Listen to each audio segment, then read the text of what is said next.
Chapter 2. Condiments are additional, not the main ingredients. CU is a condiment and not an ingredient for cake. CU turns to look at the boy sitting at the back of the class and shakes his head. Cake is napping again. He guesses it's because he played games and read manga until late. When his friend pokes his arm, the little boy diverts his gaze from the sleepy head to meet his eyes. Hmm? Toffee passes him a social studies sheet. "Do next period." "Okay." CU views the homework. This fill in the blank wouldn't take much time to finish. He'll make Cake do it this evening. As soon as the recess bell goes off, the boy at the back springs up as if he doesn't want to waste time packing up at all. Is he serious about studying? CEO follows Toffee to the cafeteria with Kong trailing behind. It's so crowded that they can't find any room. "Will there be table for us?" Toffee grumbles, scratching his head.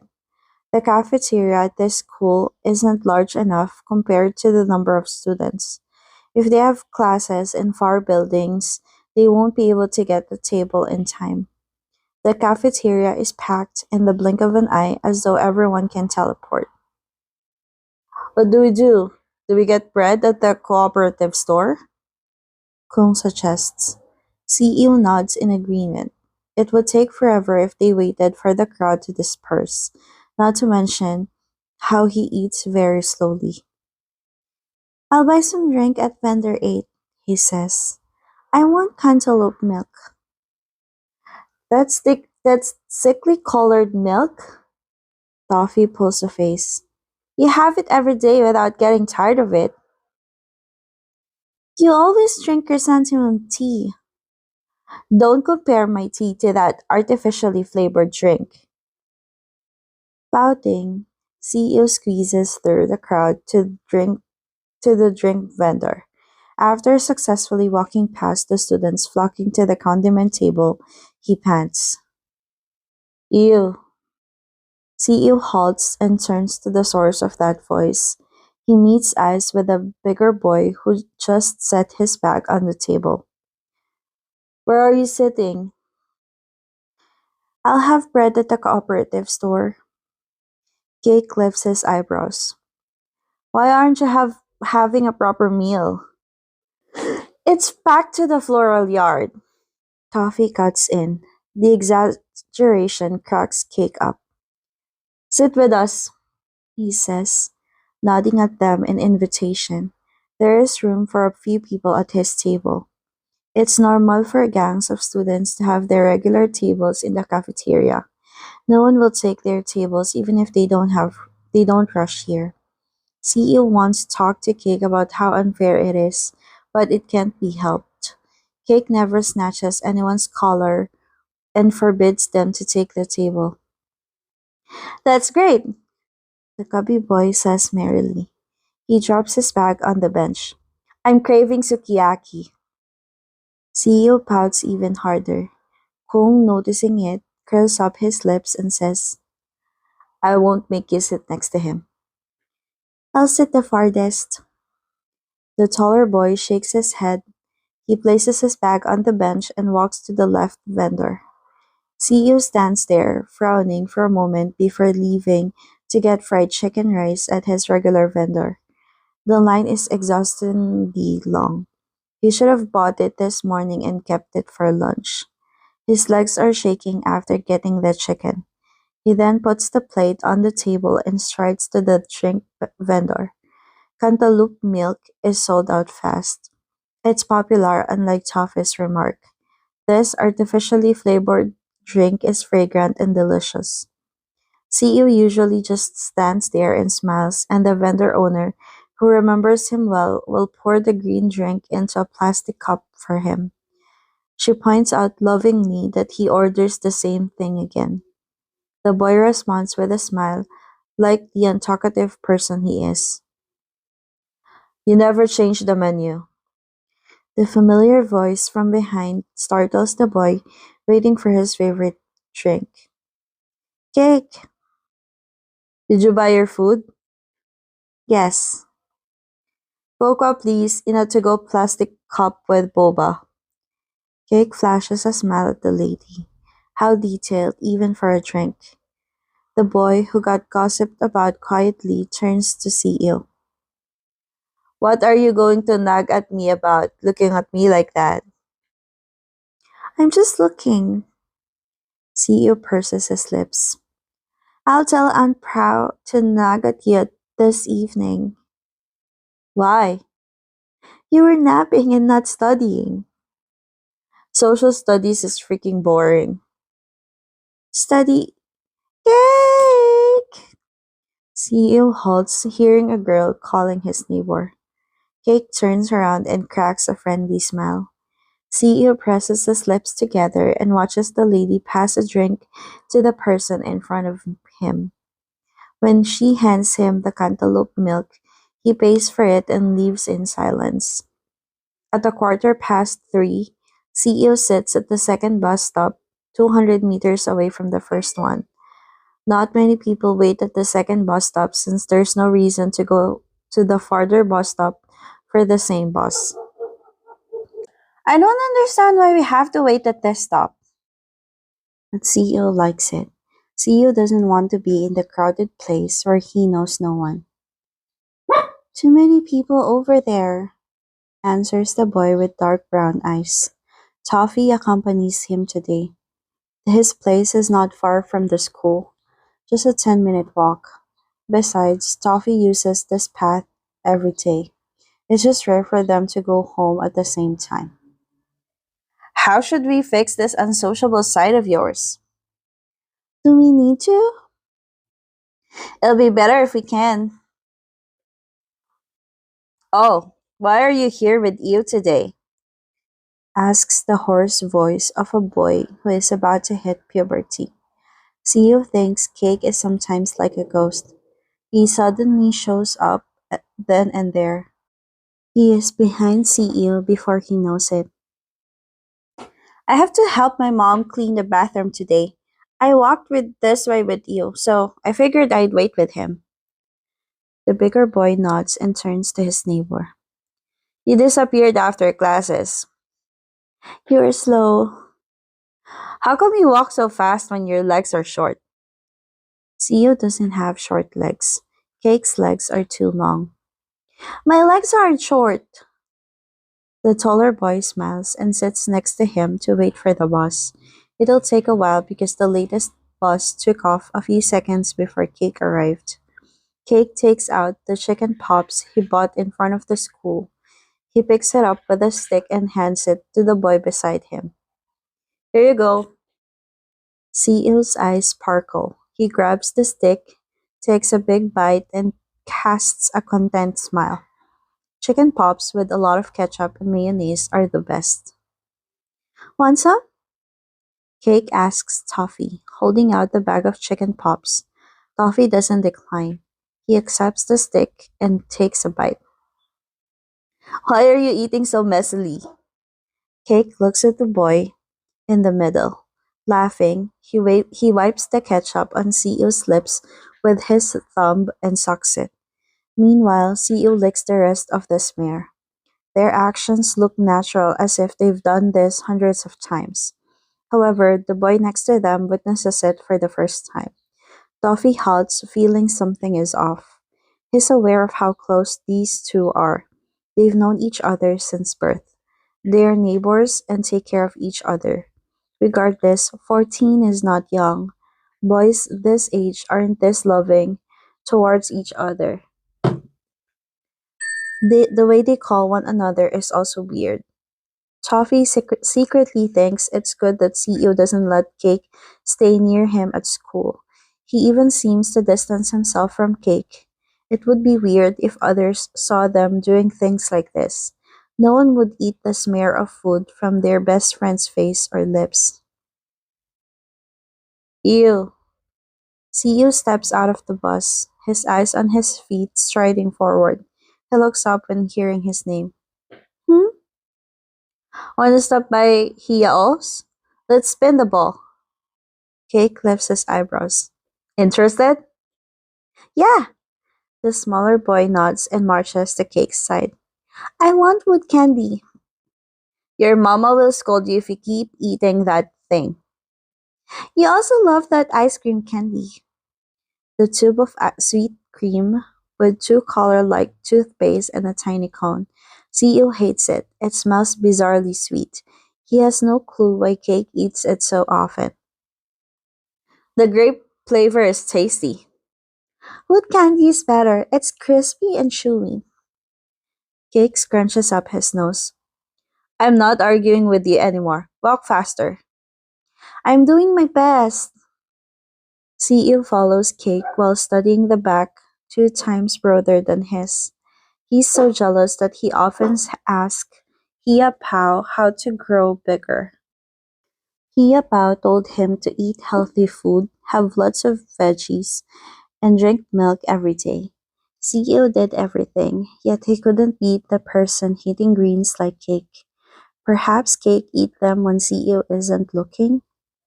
They arrive at Hiao's shop 3 alleys away from home as CEO is lost in thought. Hiao's shop is a small row house selling all sorts of snacks and toys. CEO wants to buy all jars of colorful candies. He often imagines pouring everything in those jars into a tub and drowning in them so he can devour them to his heart's content. Cake goes straight to the highlight of this shop. 3 metal machines with clear containers full of small two-colored plastic balls stand next to each other. Behind them are toys and snacks hanging from the wooden board with huge numbers written on it. What do you want, you? CEO turns his gaze from the candy jars when he hears Cake.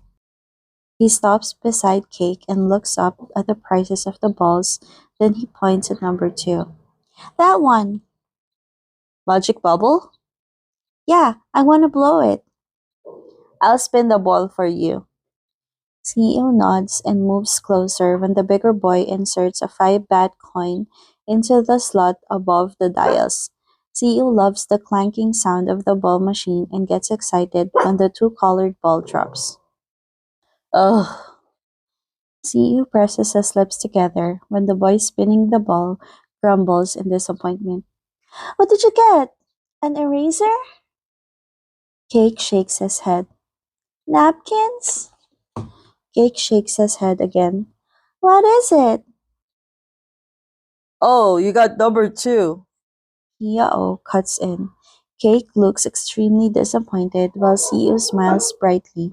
They both shout at the same time. Yeah, magic bubble! Cake, you trickster! Yeah, why did you tell him? Seeing these two boys whining, Hiao scratches his head. CEO waves Cake goodbye when they reach home, then they enter their own places. CEO smiles at his mama, putting buns in the wraps. I'm home, Mama! CEO's mother is a chubby woman with fair skin, long hair, and small eyes. CEO has her skin tone but with big, round eyes. Get changed and come down to dinner. Hia Pao and Jehom aren't home yet? No, she replies, transferring dumplings into a bag and tossing in the sauce packages before handing them to the customer. I made stir-fried noodles. It's on the dining table in the kitchen. Tell Cake to come over to have it. Cake is eating at home today. He'll do homework later in my room. Oh, CEO, I'm visiting Grandma in Nakhon Pathom tomorrow. She's not well. Her child's eyes widen. What's wrong? She can't stop coughing and refuses to see the doctor. I want to visit her too. You have school. You visit her on the weekend. Let me take her to the hospital for now. Okay. When are you coming back? I'll stay over for a couple of nights to be by her side. Nitnapa rests her hand on her son's head. I've talked to them, and Prow said he can sleep with Cake. What about he and Pao and Chehom? Long Pao will drive her me. Ton Hom is probably staying over at her friend's place. She said she was busy. She won't be home that often. I'll be lonely. Why? You have cake. Natnapa smiles. What time are you leaving? After you go to school. No one will be home when I'm back. Stay with cake for now, Natnapa says, looking at her son pouting. I'll leave your clothes and necessities with Anpra. Give me anything else you need in the morning. Okay. Get changed and have dinner. Okay. Brush the crumbs off your cheeks. CEO jumps. His hands fly up to his cheeks. I know you secretly had snacks. The boy, getting caught, puts on a sheepish smile before quickly getting inside. CEO scoops stir-fried noodles from the big plate into a smaller one and settles on the couch in front of the TV. He turns it on and forks the noodles into his mouth. He slurps them while watching cartoon. Ew. Hearing his name from behind, the boy, focusing on the big and small yellow birds on the screen, gets startled. He bites the noodles and turns around. Cake! Cake smiles with a plate of food in his hands. He sits beside CEO. I'm here to eat with you. What about Aunt Prow? Mom is making dough for tomorrow. Cream is also not home yet. Cake replies. She said you'd stay at our house for a few days. Yeah, Mama is visiting Grandma. What's wrong? She coughs a lot. I want to go, but need to wait for the weekend. Your grandma will be fine. Stay with me for now, okay? CEO nods and looks at Cake's food. Fried rice with bacon. I brought a lot for you. Stir-fried noodles are on the dining table, CEO says, pointing at it. Mama made a lot. Have some. I'll eat with you for now, in case you can't finish it. CEO never finishes his food. He also has fried rice with bacon, Cake brought. The smaller boy nods and pauses when Cake spoons the rice and puts it over his mouth. CEO takes the bite. It's good, huh? Cake laughs. Yeah, CEO chews. He glances at the boy beside him, eating, and sighs. Cake is adorable, not only to CEO, of course. To CEO, he and Cake are the counter argument of the theory of how birth order affects personalities. CEO, the youngest child, isn't clingy, talkative, or friendly. He's not loved or adored by everyone wherever he goes. A total opposite of Cake, the eldest child. CEO swallows as he looks at the bulging cheek full of food of the boy next to him. Maybe they have something in common. CEO is demanding and probably selfish. He wants Cake to be only his. He wants to be the one possessing him. He wants no one else between them. When will you stop reading your manga? CEO asks, narrowing his eyes in irritation. After they had dinner, watched TV, and went to the bedroom, Cake hasn't stopped reading the manga. When CEO warns him, he says, After this one. It's been 3 comics and he's still lying in the same position. After this one. See? Cake! A few more pages. You said this earlier. This is really the last one. What do they call this? Empty promises? Mama always says that to him when he keeps watching TV and refuses to shower. You've been saying this since we got here and I finished showering.